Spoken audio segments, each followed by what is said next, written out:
Good morning students. अब मैं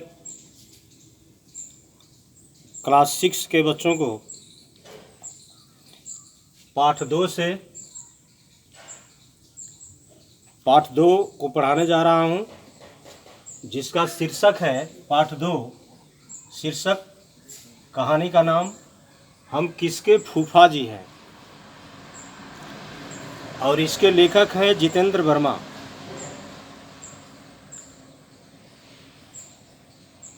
इस शीर्षक के द्वारा ही इस कहानी का मूल भाव निकल करके आ जाएगा। और जैसा कि हम सभी जानते हैं कि कुछ इंसान अपने आप को बहुत चालाक समझते हैं और अधिक चालाक समझे जाने के कारण ही ठगे जाते हैं। तो जितेंद्र वर्मा जी ये जो शीर्षक जो रखे हैं, हम किसके फूफा जी हैं, और ऐसा ही एक इंसान है जो अपने आप को इस कहानी में अधिक चालाक समझता है, लेकिन ठग लिया जाता है।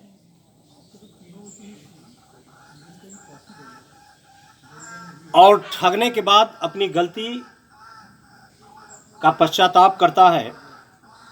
तो कहानी मैं प्रारंभ कर रहा हूं। एक गांव में राम बुझावन सिंह रहते थे। उनका नाम था राम बुझावन सिंह।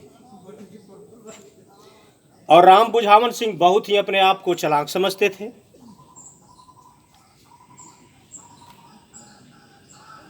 और दिन भर लोगों से अपने चालाकी का किस्से सुनाया करते थे।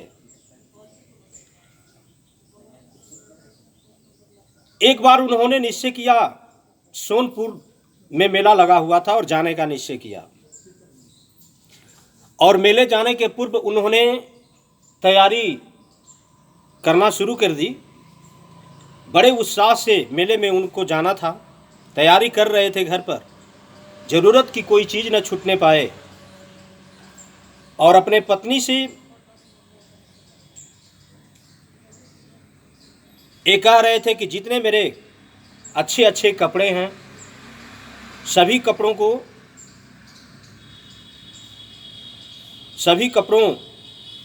एक जगह गट्ठर बना करके मुझे दो।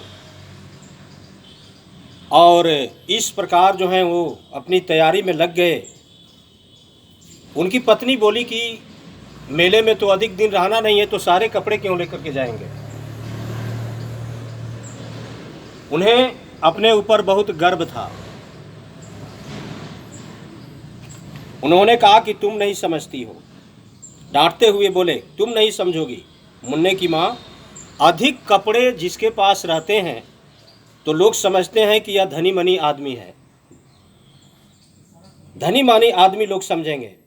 और मैं बारी बारी से कपड़ों को जो है चेंज करता रहूँगा मेले में जाकर के, सोनपुर मेले में।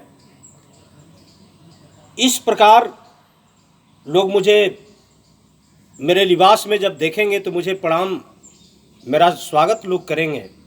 और एक बात और ध्यान रखना, खाने का सामान अच्छा बनाना, जिसमें पुआ, मालपुआ, 2 तरह की सब्जी, अचार, चटनी, ये सब जो है सामान को बना करके तैयार रखो।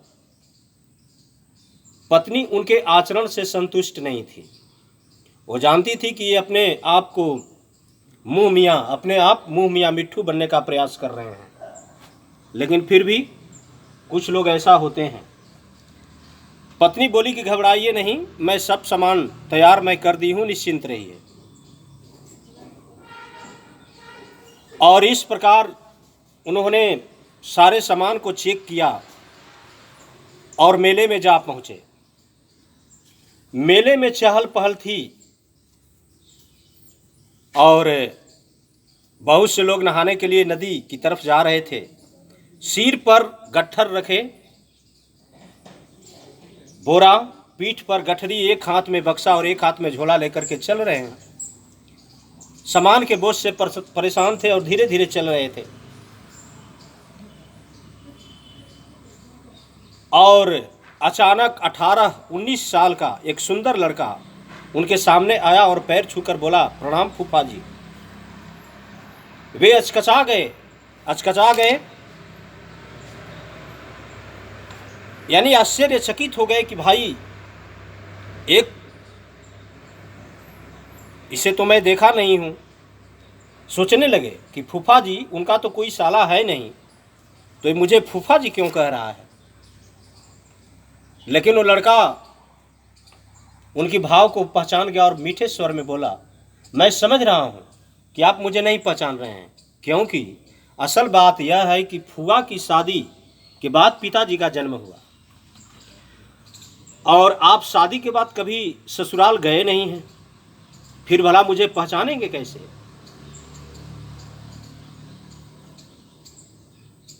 पर क्या करूं।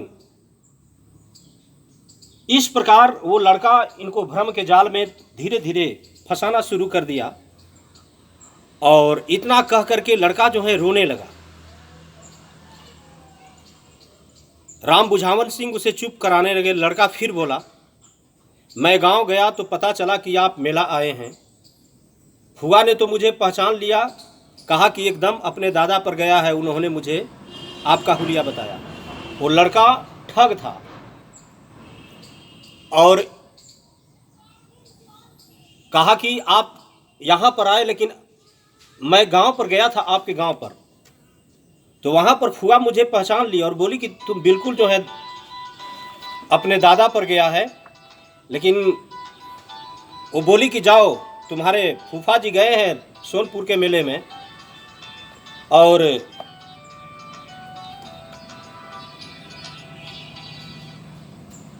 सोनपुर के मेले में गए हैं और जा करके उनसे भेंट कर लेना। राम बुझावन सिंह बहुत खुश हो गए। उन्होंने कहा, घबराओ नहीं बबुआ, मैं तुम्हें पहचान गया हूँ। कपोल की बातें हो रही हैं और वो बच्चा जो है फंसा लिया इनको। इसलिए कहा जाता है कि अधिक अपने आप को चालाक नहीं समझना चाहिए। और वो लड़का अपने काल्पनिक फूफा जी के साथ नदी के किनारे पहुंच गया और लड़का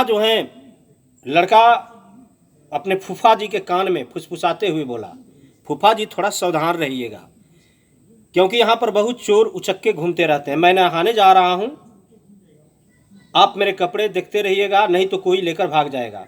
यह कह करके लड़का नहाने चला गया और नए नए बने फूफा जी उसके कपड़े की रखवाली करने लगे और मन ही मन प्रसन्न हो रहे हैं।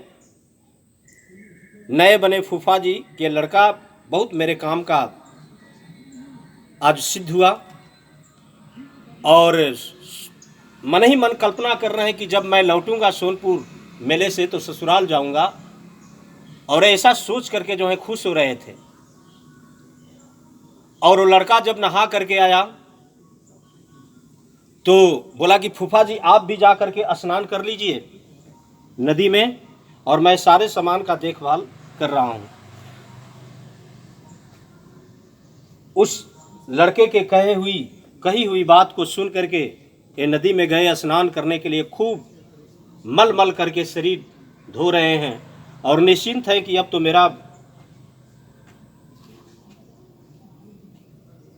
मेरी सामान का रक्षा करने वाला वहाँ तो लड़का है ही। और जब वो स्नान कर करके आए तब तक सारा सामान ले करके वह लड़का चंपत हो गया था, भाग गया था, क्योंकि वह ठग था। और उस भीड़ में लोगों से पूछ रहे हैं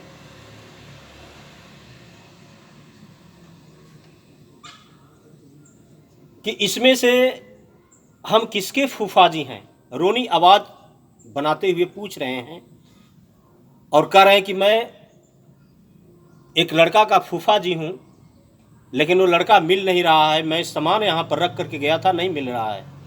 और पूछ रहे हैं भीड़ से कि ए बबुआ, इसमें से हम किसके फूफा जी हैं।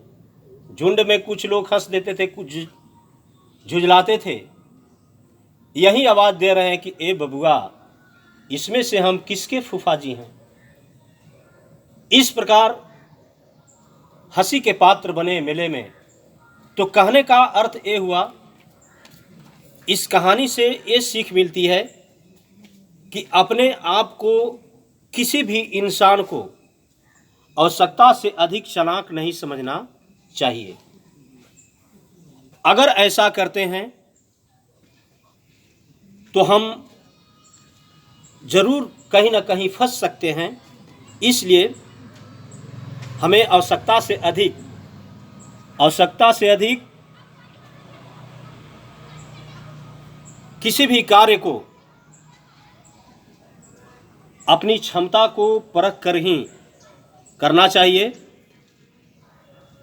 और अपने आप को अधिक चालाक नहीं समझना चाहिए, बल्कि सबके साथ जो है मिलजुल कर रहने का प्रयास करना चाहिए। इस प्रकार आपका यह पाठ समाप्त हुआ।